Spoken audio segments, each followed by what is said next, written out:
Halo, kawan-kawan. Cerita sebelumnya sampai tentang diculiknya keturunan dari klan ilusi hantu oleh sekelompok orang yang tidak dikenal. Lalu Cheon Yeon muncul saat mereka hendak membawanya pergi dari tempat persembunyiannya. Nanomasin Season 2, Bacotan ke-39.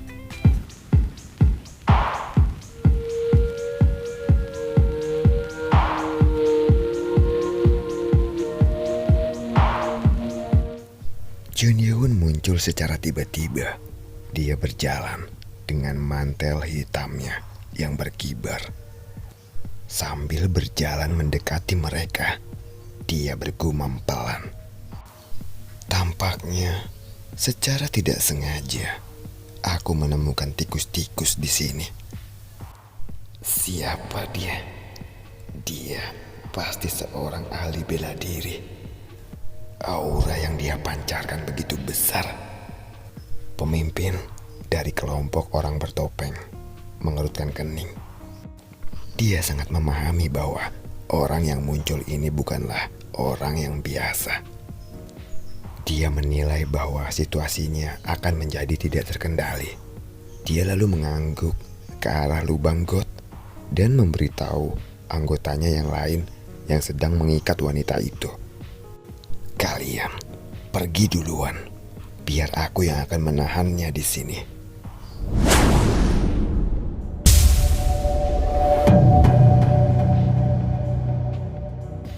Begitu dia berkata akan menahan Cheon Yeon, tiba-tiba sesuatu jatuh ke lantai gang. Itu adalah lengan kanan sang kapten kelompok bertopeng. Saat sang kapten hendak berteriak karena kesakitan, mulutnya dicengkram oleh Cheon Yeon dan tubuhnya diangkat. Sedangkan orang-orang bertopeng lainnya yang baru menyadari keberadaan Cheon Yeon terkejut ketika mereka mencoba melarikan diri. Lalu, kepada semua orang-orang bertopeng itu, Cheon Yeon berkata dengan nada sinis, "Siapa yang mengizinkan kalian pergi dari sini?" Astaga, dia menakjubkan. Perempuan dari klan Ghost Illusion yang bernama Hwan Xia yang sedang diculik ini melihat semua kejadian itu.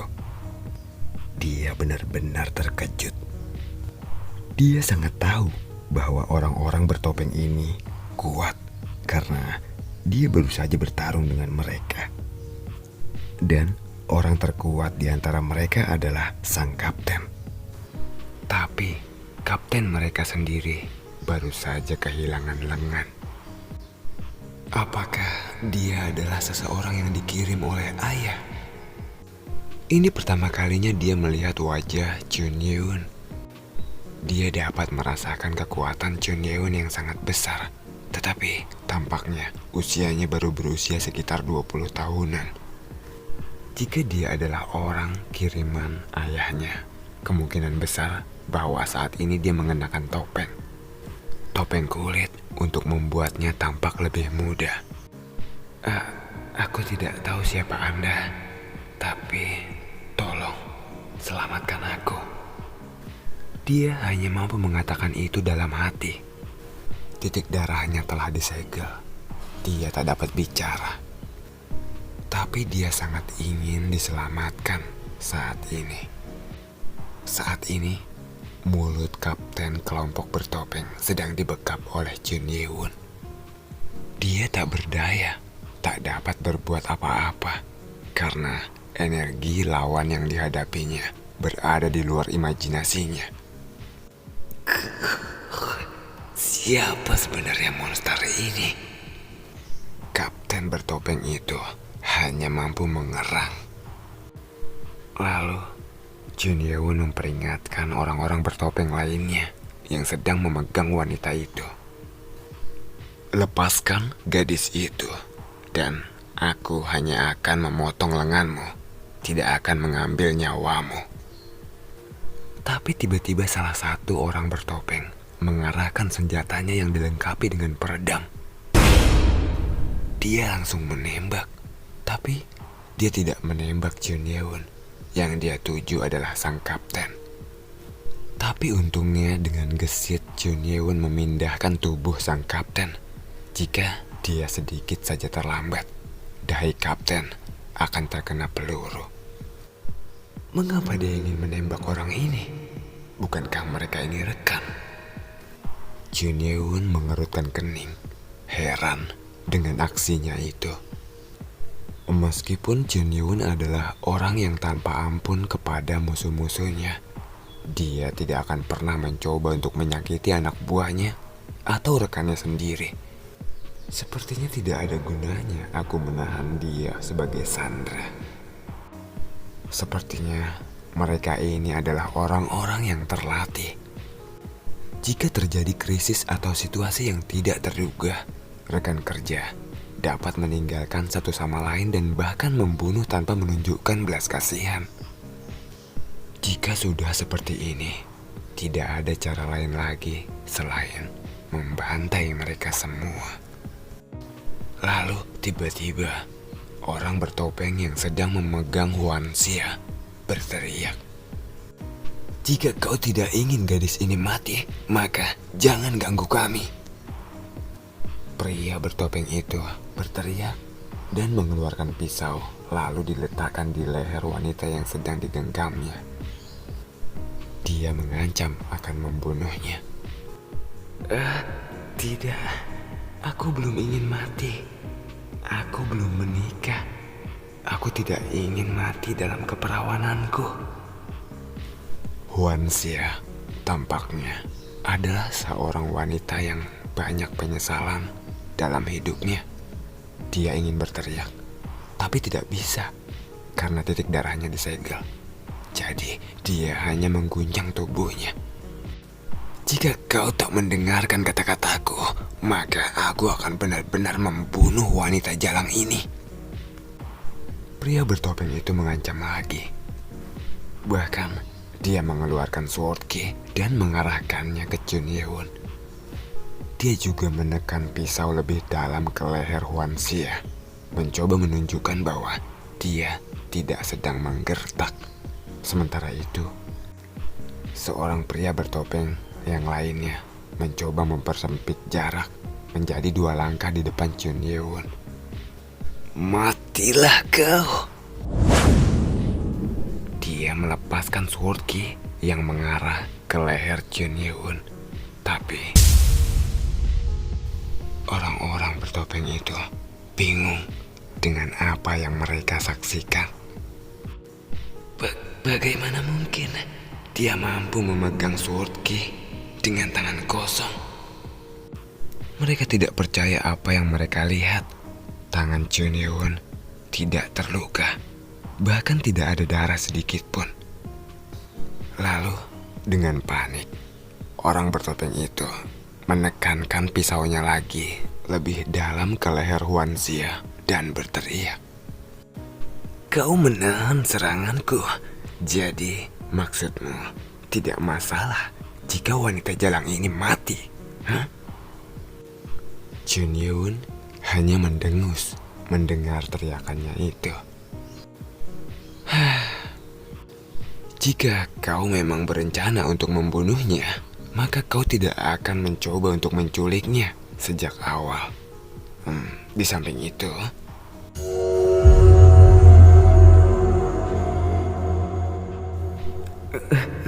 apa-apaan ini? Mengapa begini?" Jari orang bertopeng yang memegang pisau itu mulai terbuka satu persatu, seolah-olah sejumlah energi besar memaksanya untuk melepaskan pisau itu. Dan pisau itu pun terlepas. Ketika pisau itu hampir jatuh ke tanah, tiba-tiba pisau itu terbang dan menusuk dahi pria bertopeng itu.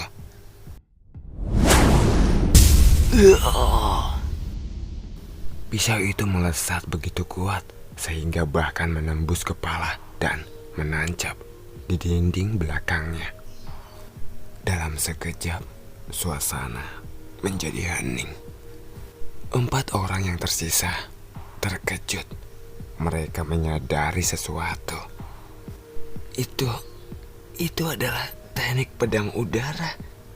Dia mampu menggunakan teknik pedang udara. Teknik pedang udara adalah teknik mengendalikan pedang tanpa digenggam.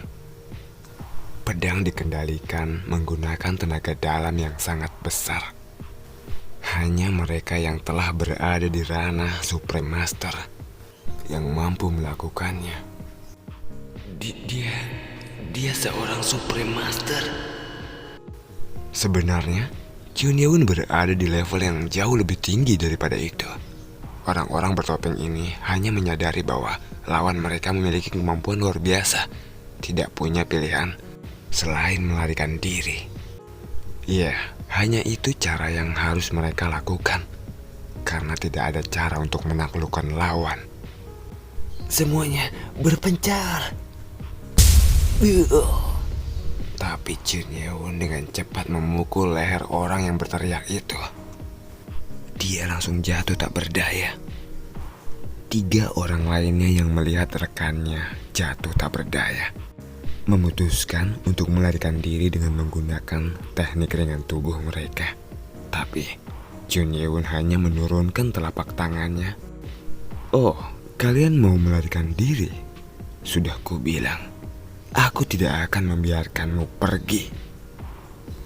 Energi yang luar biasa menyebar ke seluruh gang dan menekan orang-orang bertopeng itu seperti ada gravitasi yang sangat berat.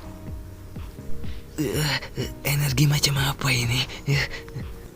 Orang-orang bertopeng itu tidak dapat melakukan apapun selain berlutut. Mereka sudah berusaha sekuat tenaga untuk melawannya, tetapi tidak berguna. Lalu Chunyewon meraih leher orang yang di depannya dan bertanya, "Dari mana asalmu?" Mendengar pertanyaan itu, orang bertopeng itu hanya mengerang dan dia lalu membuka mulutnya. "Bunuh saja aku." Mendengar jawabannya itu, Chunyewon menggelengkan kepalanya. "Jika itu yang kau inginkan, ya itu juga tidak masalah bagiku. Tapi jika kau tidak ingin berbicara, maka aku masih punya cara lain." Chunyewon mengulurkan tangan untuk melepaskan topeng orang itu. Chunyewon sangat yakin bahwa mereka memiliki earphone untuk berhubungan dengan pemimpin mereka.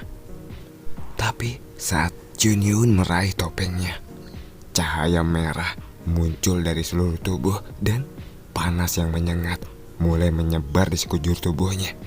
Itu terjadi begitu cepat sehingga bahkan Chunyewon tidak dapat menghentikannya. Tubuh orang bertopeng itu menghitam dan berubah menjadi abu. Chunyewon pernah melihat kejadian seperti ini saat di Six Road Toys. Ini adalah efek ledakan dari bom nano. Bahkan bukan hanya orang yang di depannya ini, semua orang bertopeng lainnya yang dikalahkan telah berubah menjadi abu. Alis Chunyewon terangkat. Dia mendesah.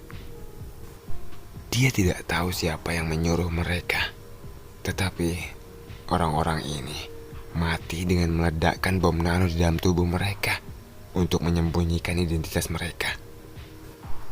Jadi pada saat dia baru teriak tadi, dia tidak memintaku untuk membunuhnya. Pada saat dia berteriak, "Bunuh saja aku," itu adalah kode bagi orang yang berhubungan dengannya untuk segera mengaktifkan bom nano. Chunyewon merasa bahwa bom nano ini ternyata lebih menyebalkan dari yang dia kira. Dia bisa mencegah mereka meledak jika dia punya waktu. Tapi Chunyewon tidak bisa menghentikannya begitu ledakan sudah dimulai. Namun bukan berarti dia tidak bisa berbuat apa-apa. Dengan kejadian ini, dia berhasil membuat tindakan balasan. Sebenarnya dari mana mereka berasal? Menurut Yun Mompyung, sang presiden dari Six Arrow Toys. Bom nano sulit diperoleh karena kelangkaannya. Jika mereka bisa menempatkan itu di semua tubuh orang-orang bertopeng ini, maka itu berarti organisasi di belakang mereka adalah organisasi yang kaya. Selain itu, mengapa mereka mencoba untuk menculik anggota klan Ordo Iblis Langit yang bahkan tidak memiliki pengaruh apapun? Tapi, apakah ini adalah konflik internal? Sepertinya ada kemungkinan besar seperti itu, karena target mereka adalah anggota dari sekte iblis. Tapi, itu bukan metode kultivasi dari kultus kami. Saat Jun Yeon sedang berpikir keras, wanita itu mengerang.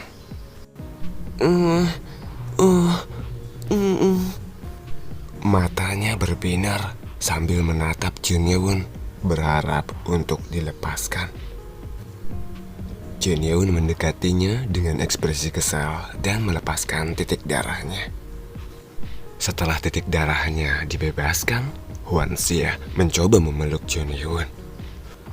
Terima kasih, aku pikir aku akan mati sebelum aku menikah. Tapi Jun Yeon mendorongnya menjauh. Dia sebenarnya tertarik pada Jun Yeon yang memiliki kekuatan luar biasa. Jadi dia mencoba untuk mendekatinya agar dia mau membantunya. Dia mencoba memeluknya, tapi dia gagal. Malunya aku. Didorong menjauh lebih memalukan baginya. Biasanya, dia selalu menjadi pusat kasih sayang para lelaki. Dia tidak pernah mengalami penolakan seperti saat ini.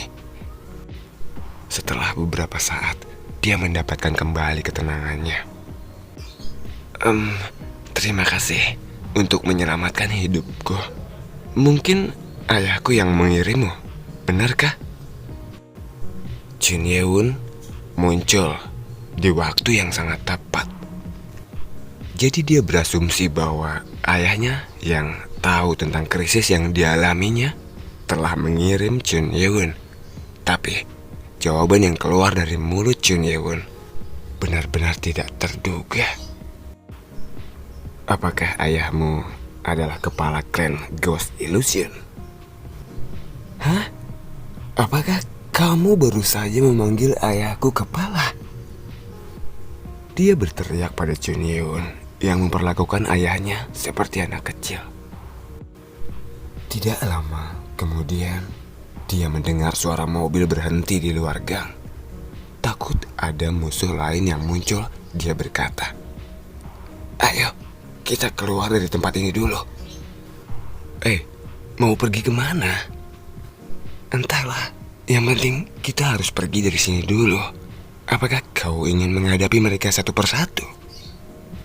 Dia berkata seperti itu sambil mengerutkan kening pada Jun Yeon. Tidak lama kemudian, dia mendengar suara seseorang bergegas dari kendaraan yang berhenti. Dan saat mereka memasuki gang gelap, Tuan Chun Ma, itu adalah Baek Jong-soo yang datang. Karena seluruh kegiatan kota dinonaktifkan, Baek Jong-soo mengambil kendaraan RV dari Biro Keamanan Publik. Tapi Jun Yeon pergi ke tempat ini dengan menggunakan ringan tubuhnya. Dia sudah sampai. Dia jauh lebih cepat daripada mobil yang kukendarai dengan kecepatan 180. Baek Jong-soo benar-benar terkejut dengan kecepatan pergerakan Jun Yeon. Untung saja Jun Yeon tidak bersamanya di mobil, jadi dia berhasil menyelamatkan Hwan Xia. Itu adalah sebuah keputusan yang tepat. Mendengar Baek Jong-soo berteriak, Hwan Xia bergumam, "Cheon Ma." Jika dia tidak salah dengar, Baek Jong-soo hanya mengatakan Cheon Ma. Baek Jong-soo berteriak padanya, "Hei, apakah kau tidak tahu bagaimana caranya berlutut di hadapan Cheon Ma?" Hah? Berlutut? Hwan Xia tidak tahu apa yang terjadi. Dia tahu tentang Baek Jong-soo karena dia mengawasinya di bawah perintah. Tapi dia tidak mengerti mengapa kata-kata Chunma keluar dari mulutnya.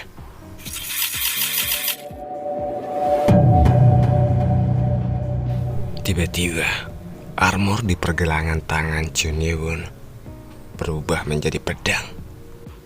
Jiwa Hwansia terpesona oleh kemunculan pedang iblis langit. Mata Hwansia terfokus pada huruf yang terukir di pedang. Pedang iblis langit. Melihat fenomena itu, Baek Jong-soo mendesak. Apakah kau masih tidak ingin menunjukkan rasa hormatmu, bahkan setelah melihat pedang iblis langit? Baek Jong-soo menduga bahwa Hwansia akan merasakan perasaan luar biasa yang dia dan ibunya juga rasakan. Namun, ternyata reaksi wanita itu aneh.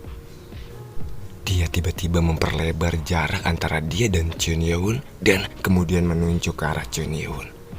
Siapa kau? Beraninya kau menipu keturunan kepala klan ilusi hantu dengan pedang iblis langit palsu? Mendengar kata-katanya itu, Chun Ye-won bertanya dengan wajah tanpa ekspresi dan nada dingin. Pedang iblis langit palsu?